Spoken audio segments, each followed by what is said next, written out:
Apakah engkau melihat Tuhan? Tanya Siti Aisyah kepada suaminya Nabi Muhammad.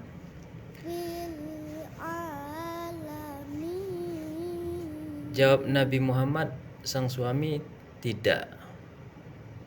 Atas dasar itu Siti Aisyah ini mengatakan tidak ada orang yang bisa melihat Tuhannya, Robnya. Dalam hal ini ulama semua mengatakan bahwa Nabi Muhammad itu melihat langsung Allah. Bahkan muridnya Aisyah yang bernama Masrum berbeda pendapat dengan Aisyah. Masrum mengatakan bahwa baginda Nabi melihat Allah langsung.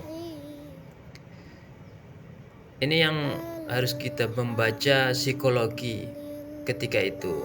Jadi tidaklah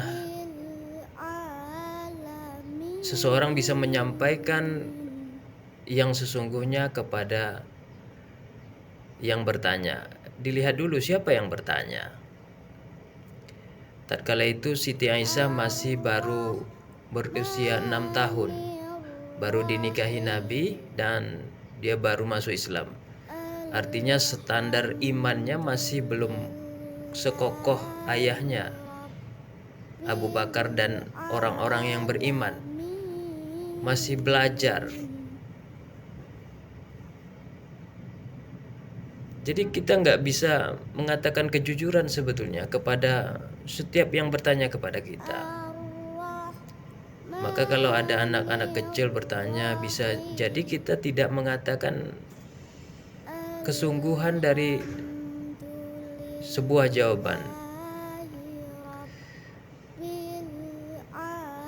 Ini membaca psikologi kenapa Aisyah ketika bertanya apakah engkau melihat Tuhan, lalu Nabi menjawab tidak. Padahal Isra dan Mi'raj itu memang menjemput kesempurnaan. Kesempurnaan itu adalah ru'yatullah, langsung melihat Allah. Kalau cuman menjemput sholat yang 5 waktu, sebelum Isra Mi'raj itu juga ada sholat. Nabi-nabi sebelumnya juga sholat. Nabi Isa juga sholat, Nabi Musa juga sholat. Dan yang dijemput ketika itu adalah melihat Tuhan. Melihat Allah Subhanahu wa ta'ala. Dan bagi kekasih Allah, itu melihat Allah itu gak susah. Karena yang menjadikan segala sesuatu adalah Allah Subhanahu wa ta'ala, pencipta langit dan bumi, pencipta penglihatan, pencipta takdir, pencipta kemudahan, pencipta kesederhanaan, dan seluruhnya bisa saja. Maka dikatakan subhana, maha suci itu adalah tidak memiliki sedikit kekurangan.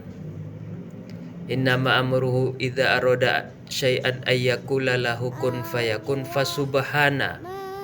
Kalau Allah ingin segala sesuatu itu akan terjadi, dan fasubhana, maka maha suci Allah. Ya kamu kehidupan ini kan kadang-kadang berbeda dengan apa yang kita pikirkan. Kita bekerja keras hasilnya biasa, orang santai-santai hasilnya banyak. Terserah Allah, fasubhana. Orang yang kaya besok bisa jadi jatuh miskin. Orang yang miskin sekarang besok jadi orang kaya besar. Itu juga kudrah Allah, fasubhana. Terserah Allah. Sekarang orang mengatakan A, besok tidak mengatakan A lagi. Besok dia mengatakan I. Itu juga sebetulnya adalah kuasa daripada pencipta langit dan bumi. Maka kita perlu belajar dan mempelajari psikologi. Begitu.